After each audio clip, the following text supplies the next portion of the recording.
as anomalous projects during his administration. Let me ask you, sino yung mga nanghihingi during the past administration?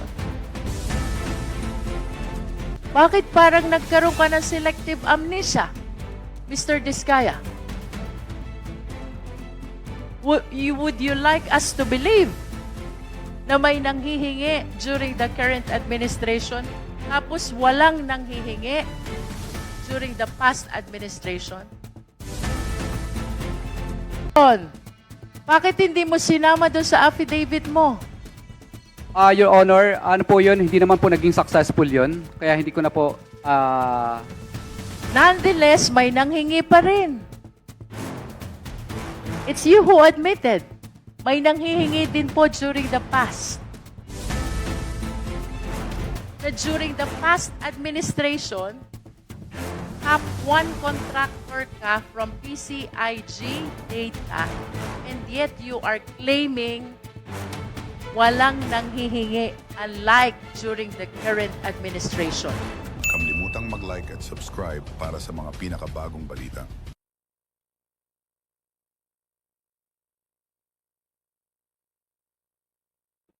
There. Sabi mo, yung affidavit mo pertains to the current administration. So that is the second half of 2022 until 2023, at least for those that are shown in the graph. But if you will notice, Mr. Diskaya, yung revenue mo nag-spike 2017, 2018, 2019, 2020, 2021, and even the first half of 2022.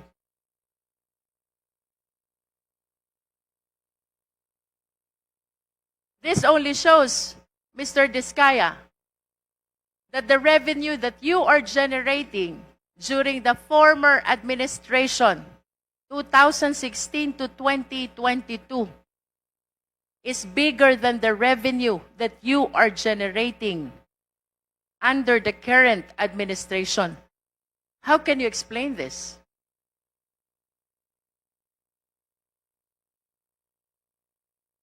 Your Honor, wala naman pong nanghihingi sa amin. Kaya mapapansin niyo po, ang nakalista lang po dito ay during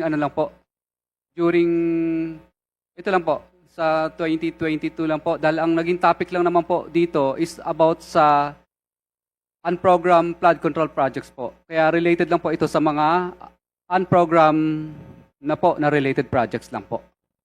Can you repeat your answer, Mr. Diskaya? During the previous administration? Your Honor, wala naman pong ganyan po nung past 3 administration po.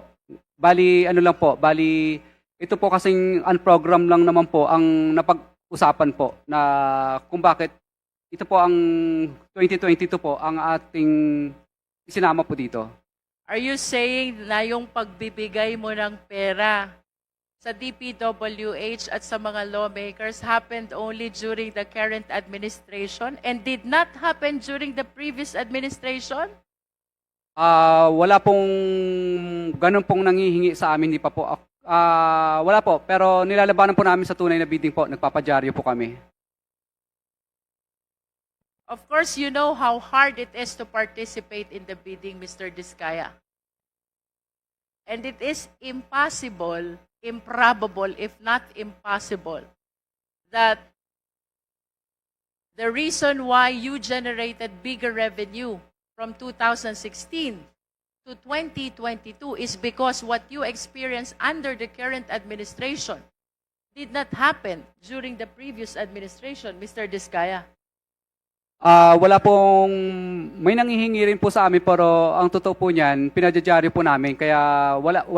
Ano po, madalas po ako magpadyaryo. Meron po akong mga, pinadyaryo ko po yung mga taga DPWH kadalasan.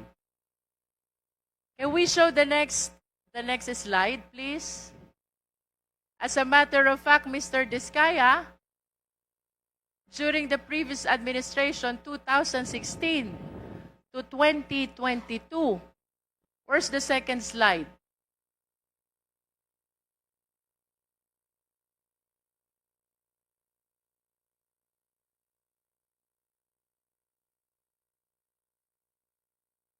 There. It shows that you are the top one contractor from July 2016 to December 2017. That's 1.5 years. The total value of awarded contracts is 12 billion. Please explain to me. Your Honor, nirespeto ko po yung report po na ni PCIJ po. Alam ko po nanggaling po sa PCIJ yan. Pero hindi po yan po ang nakadeclare sa amin pong financial statement po. At saka yung mga nag-ongoing. At karamihan nga po dyan is mga na-terminate po na project. Isinama lang po nila sa listahan pero ang dami po dyan mga na-mutual terminate po na project. If that is not correct, then how much is the amount of the awarded contract to St. Gerard? Hindi po ako sigurado pero titingnan ko po, bigyan niyo po ng time para sa data po niya. At least can you give us an estimate? Is that 10B or 8B? Parang naglalaro lang po yun sa wala pang 3 billion po kasi ang dami pong na-mutual terminate na mga project. Mutually terminated contract. What do you mean by mutually terminated contract? Marami pong minsan yung iba po may mga right of way problem kadalasan. Mr. Diskaya, how can you explain to me that under the current administration, may nanghihingi? Otherwise, hindi ka patutuloyin sa kontrata. But under the previous administration, walang nanghihingi. Your Honor, meron din naman pong nangihingi, pero takot din po sila, takot sila pag napapadyaryo po sila. Katunayan po, yung mga taga-DPWs noon, pag dumarating na po ang St. Gerard Construction, ang tawag nila sa amin, pasaway.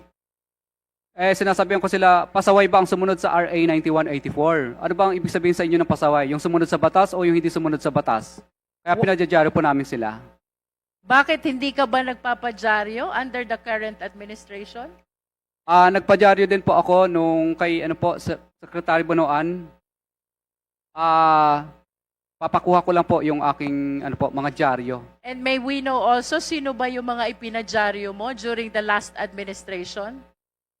Iba't ibang mga district po dito sa Pilipinas, saka Like mga how region many po. of them? Mga district engineer ba yan? Mga regional director ba yan? Can you please name names? Siyempre, pag nagpadyaryo ka, that is something which is very memorable to you. Opo. Yung iba po dito po sa DPWH, Cebu. Yung iba po Sino? yung iba po sa Region 4A. Who? Opo, hindi po, mga bids and award committee lang po ang pinadyaryo. Bids and Awards Committee. Sino doon? Can you please name names? Hindi po ang ginagawa ko lang po, binabanggit ko lang po yung pangalan ng distrito na yon, pero hindi ko po binabanggit yung pangalan ng Bids and Award Committee na nag-disqualified sa amin, kundi buong district po ang pinapangalanan ko. Can you please walk us through? Sige nga, kwento mo sa amin, ano yung sinasabi mong pagpapadyaryo? Mr. Chair, if What I are may, the contents of the if I may publication? interject, may we request for the physical copies of those tabloids na sinasabi po niyang siya po ay nagpadyaryo ng mga DPWH officials, lalo na po yung mga Bids and Awards Committees, para po malaman natin kung totoong nagsasabi po ng totoo ang ating resource person. Yes, Salamat po. Mr. Diskaya is ordered to submit copies of the publication of names in the dailies. Yes po, Your Honor. Mr. Diskaya, kindly continue explaining anong meron sa current administration compared to the past administration kung bakit, sabi mo, walang nanghihingi during the past administration. Your reason is, nagpapadyaryo ka noon. Ngayon ba, hindi ka nagpapadyaryo? Nagpapadyari din po, Your Honor. O balikan natin yung past. Ilang beses ka nagpadyaryo dun sa past administration? Marami din po. Sa bawat Can you mapapanat... please state the number? How many occasions na nagpadyaryo ka? Your Honor, marami-rami na rin po. Hindi ko na po masyadong maalala yung karamihan. Is it more than 10? More than 20? More than po, more than. More than 100? Hindi naman po. Your Honor, isasubmit ko na lang po yung mga na-recover ko But na give us an dyaryo. idea. Give us an idea. More than 20? More than 50 plus po yata yun. 50 50 plus yung naipadyaryo mo. But you were saying, ang laman ng publication mo ay just the engineering office. You do not include the name. Can you please tell us? Dahil di ba nagpo-posting naman talaga kayo? Posting and bidding, during bidding, right? That's part of the requirement Yes po, under Your Honor. procurement law. Yes po, Your Honor. Anong laman ng publication pag pinadyaryo mo sila? Nasa front cover po lahat yung... What do you say? Anong nakalagay doon? Nakalagay po doon na yung pangalan po ng DPWs niyan na kami po ay disqualified sa bidding at humingi kami ng tulong kay Secretary Mark Villar dati noon. Humingi kami ng tulong kay Secretary Mercado rin po noon at humingi rin po kami ng tulong kay Secretary Bunoan din po. Is it not really one of the consequences of participating in the bidding that you can possibly be disqualified because of some requirements? What calls for publication kung na-disqualify ka? Your Honor, pag kami po ang nanalo sa bidding at pinipilit po kaming ipa-disqualify, doon lang po kami nagpapadyaryo. Pero pag hindi naman po kami nanalo sa bidding, hindi po kami nagpapadyaryo. Kasi talo naman talaga kami. And you honestly believe that that is the sole reason kung bakit yung na-experience mong panghihingi ngayon, ayon sa iyong salaysay, ay hindi mo na-experience noon? Yes po, Your Honor. Kasi That is the only reason? takot po sila pag nilalagay na po yung kanilang hatian doon sa dyaryo sa open letter. Is it not that dapat mas nagpadyaryo ka pa nga ngayon? Dahil sabi mo maraming nanghihingi sa'yo. Your Honor, kaya po ako naglakas loob na po ngayon na magsalita dahil kami po ay gustong tumulong po kay PBBM I po. understand, but prior to this time, Mr. Diskaya, kung noon, nasabi mo takot, palagi ka nagpapadyaryo, bakit hindi mo naisip yan? Why did you wait for the President to discover all the anomalous projects in Bulacan before you came out to the open? Your Honor, ilang beses po ako nagpadyaryo at nagsusumbong pa po ako kay Secretary Bonoan, pero mapapasin niyo po sa open letter ko doon na parang hindi po pinapansin ni Secretary Bonoan yung dyaryo ko kasi tabloid lang ang dating. Chair, Yes, please. quick interjection lang, Mr. Chair. Yes, please proceed, yes.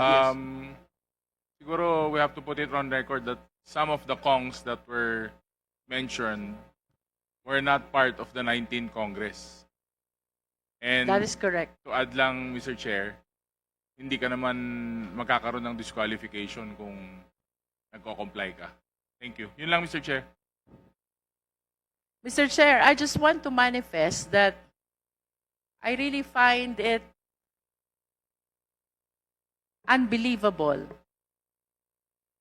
how a simple publication can change entirely this system that he is alleging. Dahil lang sa pagpapadyaryo, his allegation na may nanghihingi under the current administration is entirely absent during the past administration. Mr. Diskaya? Your Honor, ang totoo po talaga dyan kung bakit po takot na takot po na lahat ng mga contractor, hindi lang po kami. Kung kami nga pong mga malalaking contractor ay takot po, mas lalo na po yung mga maliit. Kasi po, Your Honor, nagkaroon po ang DPWs ang department order na kapag na-disqualified ka po ng 3 ulit, ay mabablacklist ka na po. So takot na takot po yung mga contractor na ma-disqualified ng 3 times. Kasi ang department order po nila, 3 disqualification, i-recommend ka nila para ma-blacklist po. So takot po ang mga contractor na ma-blacklist ng 3 ulit kasi sigurado pong, ma-disqualified ng 3 ulit kasi sigurado mabablacklist po sila. Kaya ang ginagawa na lang po ng lahat ng contractor minsan, makisama na lang kasi mabablacklist po. Kasi yung mga taga-Biz and Award Committee po, gagawang kanila ng paraan para tuldok lang, tuldok, sa kasalitang nagkamali ay disqualified ka na po. Are Kung you nagprotesta referring ka, to the previous or the current administration? ngayon lang po kasi nauso yung yung department order na 3-strike policy na So you are referring to the current administration. Let me simplify my question, Mr. Diskaya. I'm about to conclude. Yes po kasi naghigpit po sila ng husto para po yung Mr. Diskaya, if I may interrupt, I will simplify the question. Yes po, Your Honor. Would you like to say na sa current administration may nanghihingi, pero sa past administration walang nanghihingi? Your Honor, meron din naman po na may nanghihingi po, pero hindi ganun kahigpit po. For example po, hindi uso ang 3-strike policy po noon. Na pag naka-disqualified po ang contractor na 3 ulit, magba-blacklist na. Alright. With your admission na may nanghihingi din po, question, bakit hindi mo sinama doon sa affidavit mo? Your Honor, ano po yun? Hindi naman po naging successful yun. Kaya hindi ko na po, Nonetheless, may nanghingi pa rin. It's you who admitted. May nanghihingi din po during the past. You know why I'm asking you this line of questions?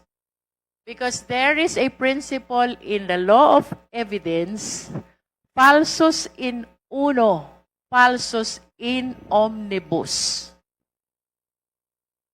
False in one testimony is false in all testimonies.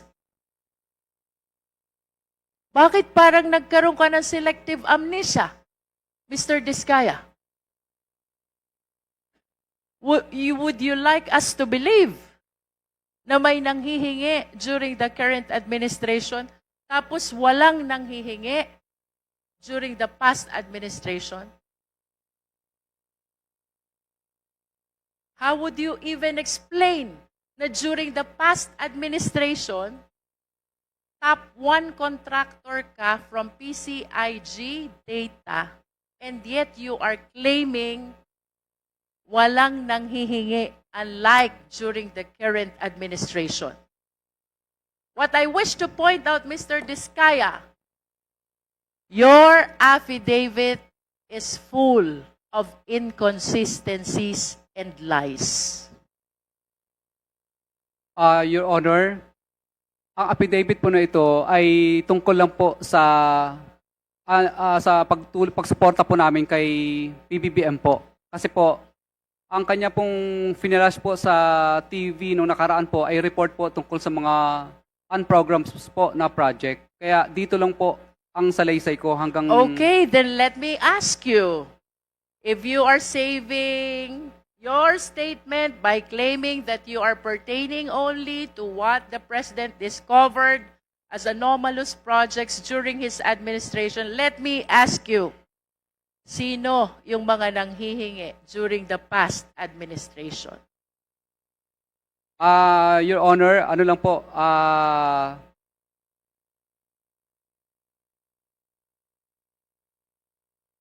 Your Honor, nung mga panahon po kasi na yun, kadalasan po, iba po, mga retired na po, mga wala na po dito sa Yes. DPWs. Kadalasan But po, can mga you taga-DPWs lang po. Can you please identify the names with the same courage that you have when you name these lawmakers and DPWH officials in your affidavit?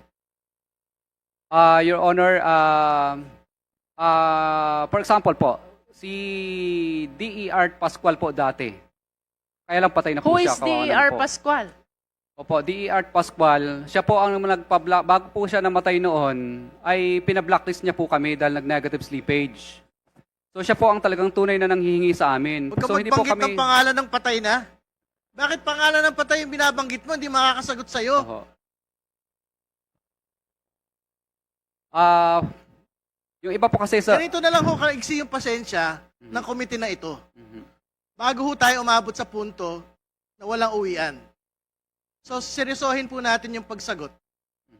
Hindi ho namin tatanggapin yung mga ganyan po. Nagtatanong ng pangalan ng patay. Hindi nyo na rinespeto yung tao. Your Honor, okay lang po ba yung yung data po kasi wala pa sa akin yung iba pang mga Bigay ka data. ng bakit papel ang hinahanap? Yung laman ng utak mo hinahanap. Sino yung humingi ng pera?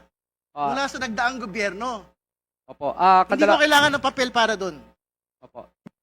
Dati po sa sa bandang Region 4A po noon, mga regional director naman po Okay, noon. magbigay ka ng pangalan. Po. Bali nakalimutan ko na yung pangalan. Magbigay Mas ka tagal ng na po. pangalan. Si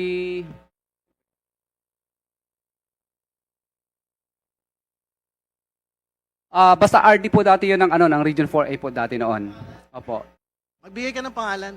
Si RD kalimutan ko na. Hindi pa siya nagbigay ng... Magbigay ka ng pangalan ng hihingi nung nagdaang gobyerno. Opo. RD po ng ng Region 4A po dati noon. Hindi ko lang po masyadong ma-mention kasi nasa isang papel ko po 'yon. Opo. Ano po 'yon? Anong taon? Kung hindi ako O, sino nagkakamali, yung taga 4A? May taga 4A dito, di ba, RD? Sinong 4A ngayon? Kabisado niyo yung mga pangalan ng mga 4A nang nauna. year ano po 'yon? Year 20 ano po yata 2018, something ganun po. 2018, 2019. Region 4A, Opo. RD. Opo. O, sino yung 4A RD? Ngayon, pumunta kayo rito. Sabihin niyo yung mga nagdaang RD.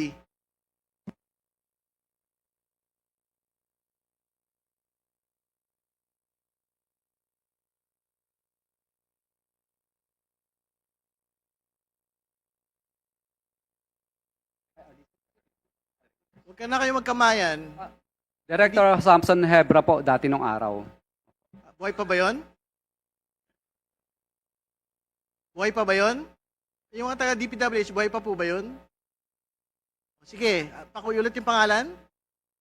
Director Samson Hebra po. Humihingi ng pera sa inyo. May inuutusan lang po siya na kailangan ay magbigay po at may pinakukuha. Pero hindi po kami pumayag. Magkano yung hinihingi? Ano po, bali, ano po, parang nasa ano po yata yun, parang 10%. Para kanino? Para daw sa, basta may ayaw po niya, basta taas lang. Yan lang po Ano na naman sinasabi. yung taas? Ano na naman? Baka yung taas, magtututuro ka na naman kung sino-sino. Wala po. Sino yung taas? Wala pong binanggit sa akin ng mga politiko, basta taas lang. Congressman Lucido, please proceed. Mr. Chair, I wish to wrap up, no? If we can bring back the slide. There is an admission also already from the resource person that even during the past administration ay may nanghihingi. However, it appears na he refused to disclose the names, unlike the way he did in his affidavit when he identified the alleged lawmakers and the DPWH officials. With that amount of awarded contract to Mr. Diskaya, that is 12 billion. Bagaman he is questioning the amount, no? I do not understand why a simple publication would make a difference between the previous and the current administration. If he is claiming na yung mga pinangalanan niya na mambabatas at DPWH officials ay nanghihingi, what makes the situation during the past administration different? Bakit ayaw niyang pangalanan? When in fact, during the past administration, he is the top one contractor. I wish to ask, Mr. Chair, nagkaroon ba ng selective amnesia si Mr. Diskaya? Tanda niya yung mga nanghingi sa kanya during the current administration. Pero it seems he totally forgot already about the people who might have asked for the same requirement as well during the past administration when he ranked #1 with regards to the biggest awarded contract among the contractors in the entire country, Mr. Chair. And I wish to remind our resource person, hindi pwedeng ang pagsasabi ng katotohanan ay selective lamang. When you take your oath to tell the truth and nothing but the truth, you have to disclose everything. Hindi pwedeng ang i-disclose mo lang 23 up to 24. And then 2016 to 2022, nakalimutan mo na. How can that be possible, Mr. Diskaya? And of course, let us remind our resource person again, falsus in uno, falsus in omnibus. I am questioning the veracity of your affidavit. It is full of inconsistencies. It is full of false testimony. And with your refusal to disclose what happened during the past administration, it casts doubt, strong doubt, on the truthfulness of the contents of your affidavit. Mr. Chair, I conclude. Mr. Chair, may we just ask Mr. Diskaya to submit this an affidavit? Kasi po, I could understand, he has a lot of contracts. Sabi niya nga, may 50 plus na mga publication. Bakit hindi na lang niya i-submit yung from 2016 to 2022 yung list ng mga nanghingi sa kanya? At least may record tayo kung sino yung mga nahingi. We can verify kung patay na yan, kung buhay pa yan, and maybe we can even call these people. Yes, Mr. Diskaya is directed to comply with the request of Congressman Erice. Before going to Congressman Santos, Congressman Adyong has an interjection. Yeah. Thank you, Mr. Chair. Mr. Chair, just a follow-up lang dun sa line of questioning ni Congressman Jinky. Mr. Diskaya, may tiwala ka naman sa asawa mo, no? Yes, Your Honor. Okay, so lahat po ng na-mention niya, nasabi po niya, nung nagsimula po siyang umattend sa Senate hearing, ay pinatotohanan mo at naniniwala kang katotohanan. Yes, Your Honor. Okay. Ito pong salaysay ninyo, joint affidavit po ng misis nyo, no? Tama po ba? Yes po, Your Honor. Okay. Kasi sinabi mo po, nung tinanong ka ni Kong Jinky, doon sa